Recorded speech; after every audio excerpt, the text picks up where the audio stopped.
You ever have one of those nights at work that suddenly feels like you've been dropped into a Nollywood movie? Yeah, this was mine. It was a decent night at the pharmacy.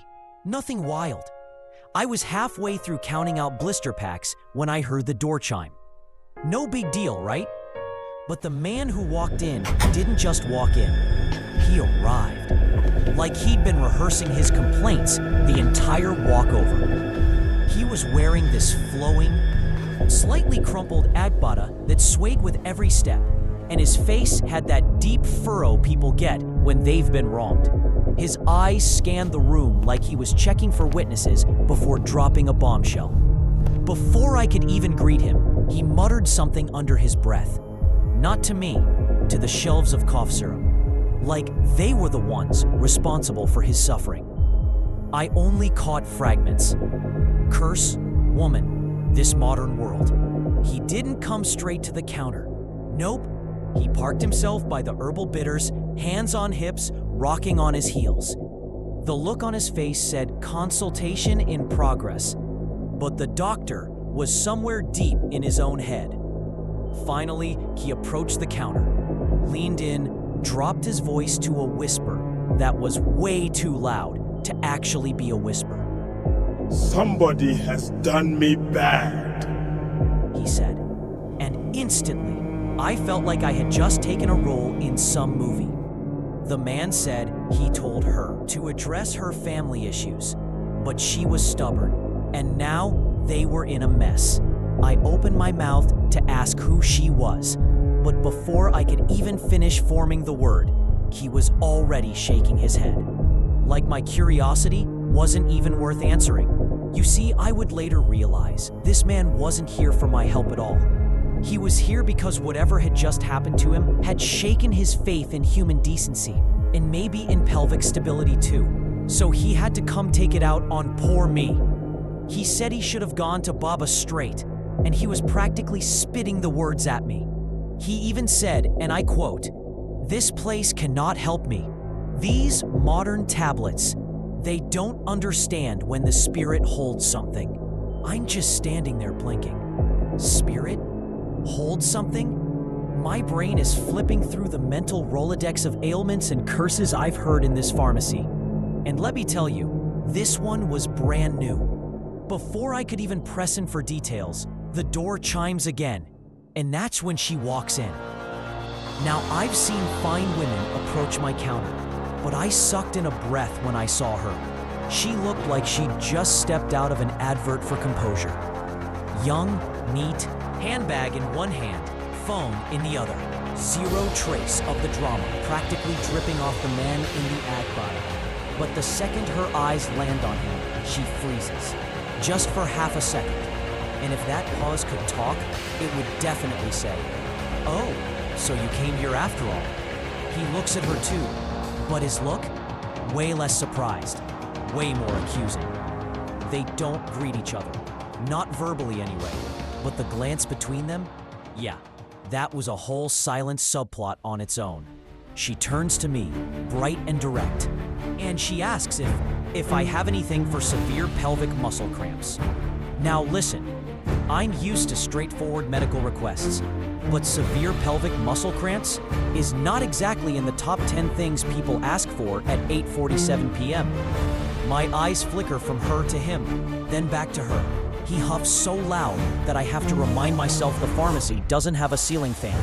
He claims it's not a muscle cramp, that she knows, he knows, and the spirits know. But she just ignores him, looking straight at me.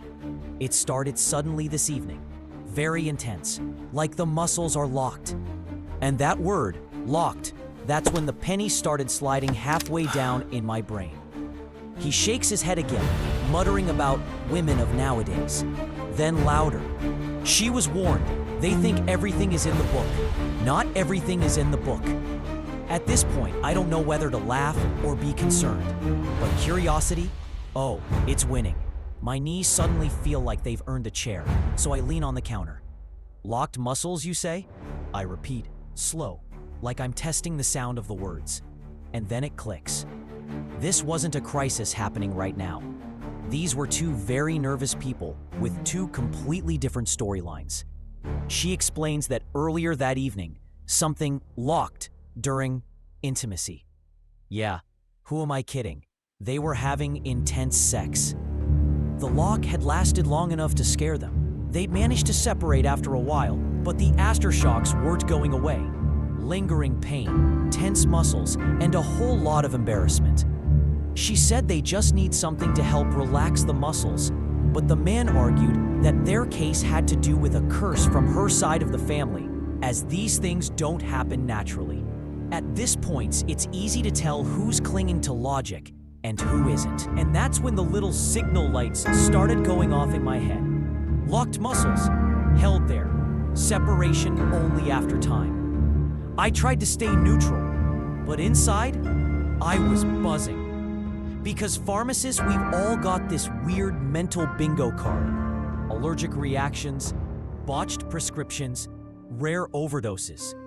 But this was not on my card. Yet here I was, listening to a live post-game report that matched one of those obscure case notes you only read about in dusty journals. Penis captivus. The name itself sounds like a punchline, but the clinical shape of their story fit way too well. Still, medicine is medicine. No gossip, no grinning. I kept my voice steady, asked about pain levels, bleeding, dizziness, and then gave the safest advice. Check in at A&E. The man did not like that. A&E? He repeated, his face folding into fresh disapproval. Apparently, he would not waste that money on an ordinary curse. The woman said they were going, and he could sulk in the waiting room. She stood on business. Then they launched into one of those low-volume public arguments where neither person is backing down. His side all wasting time, her side all medical issue. I busied myself with a packet of ibuprofen, even though I knew ibuprofen wasn't about to be the hero of this story. My mind kept replaying the details. The lock, the panic, the slow release. I'd only ever read about this in case reports buried between foreign objects and unusual fractures. And now it had just strolled into my pharmacy, wearing an agbada. Eventually, she thanked me, took the small bag I handed her, and I slipped in a note with the name of a nearby hospital just in case. He didn't thank me, just adjusted his agbada like I'd somehow insulted him. The door chimed as they left, and I just stood there, staring at the space they'd vacated, wondering if I'd imagined the whole thing. Then I pulled out my phone, typed penis captivus, sent it to a friend in the profession. The reply came back almost instantly. Send pictures or I won't believe it. No pics, of course. Just the memory of a man convinced he was cursed. A woman convinced she'd just lived through a rare medical footnote. And me, the lucky pharmacist in the middle, trying not to grin while recommending hospital care. Some nights are just nights. But others hand you a story you'll never be able to tell at dinner without everyone thinking you made it up. And this one? Yeah, definitely the second kind.